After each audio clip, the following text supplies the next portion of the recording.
महाराज जी, रक्षाबंधन का यह त्यौहार बहन की सुरक्षा और भाई के कर्तव्य का प्रतीक माना जाता है, लेकिन क्या यह आज के दौर में ये फेस्टिवल महिलाओं को उनकी सुरक्षा के लिए पुरुषों पर निर्भर रहने की मानसिकता को बढ़ावा नहीं देता?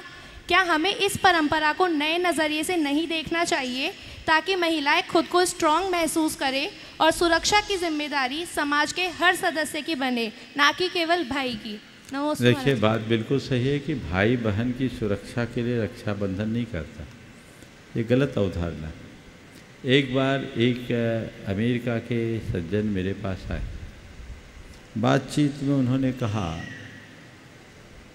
कि महाराज जी, हमारे यहाँ भारतीय परंपरा की बात हुई। वो भारतीय मूल के थे, अमेरिका में रहते थे। तो बहुत सारे लोगों ने चर्चा में कहा, और चर्चा में एक दिन बात कहा कि भारत में महिलाओं को बहुत कमतर दृष्टि से देखा जाता है, कमतर आंका जाता है। तो उन्होंने कहा, मैंने उन सब के बीच एक बात कही कि हमारे भारत में महिलाओं को जितनी श्रद्धा और सम्मान से देखा जाता है, दुनिया में कहीं नहीं देखा जाता। और उसके लिए भारत में एक दिन निश्चित है रक्षाबंधन का, जिस दिन अगर कोई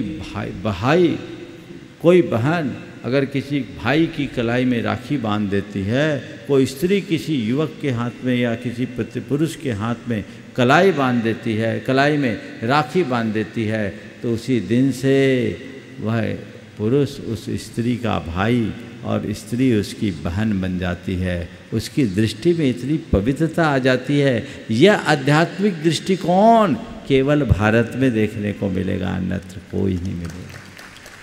सुनने वाले ताजुब खाकर रह गए।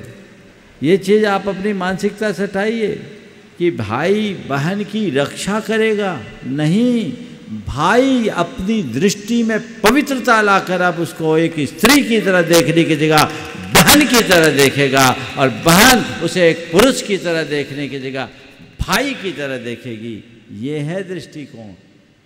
ये तो हमने ऊपर से ले लिया। रक्षा कौन किसका करता है? कोई दूसरा मेरी रक्षा नहीं कर सकता। मेरी रक्षा मेरा अपना पुण्य ही करेगा, कोई दूसरा नहीं करेगा। ये बात अंदर से अपनाइए और अपने आप को कहीं से कमतर मत आंकिए। अपने आप को भीतर से स्ट्रांग बनाइए। स्त्री हो या पुरुष, स्वरक्षा का धर्म हमारा जैन शासन सिखाता है। स्त्रियों को भी युद्ध कला में निपुणता की बात सिखाई गई है। कैकेयी को युद्ध कला में पूरी तरह से निपुणता थी। ऐसा नहीं है कि आज हमारी स्त्रियां दब्बू बन के रहे, लेकिन मैं इतना जरूर कहूँगा, दब्बू भी मत बने पर आक्रामक भी ना बने। एक तरफ हम देखते हैं कि बहुत तरह की दरिंदगीपूर्ण व्यवहार लोगों का देखने को मिलता है जो घोर निंदनीय है, पर दूसरी तरफ ये भी देखने में आता है कि आज की महिलाएं ज़्यादा आक्रामक होने लगी। ये भी बहुत खतरनाक है। दोनों तरह की अतियाँ हानिकारक है। हमें अपनी मर्यादाओं को सुरक्षित रखते हुए ही आगे बढ़ना चाहिए, और ये बात गांठ में बांध लेना चाहिए कि मर्यादा की रक्षा में ही जीवन की सुरक्षा।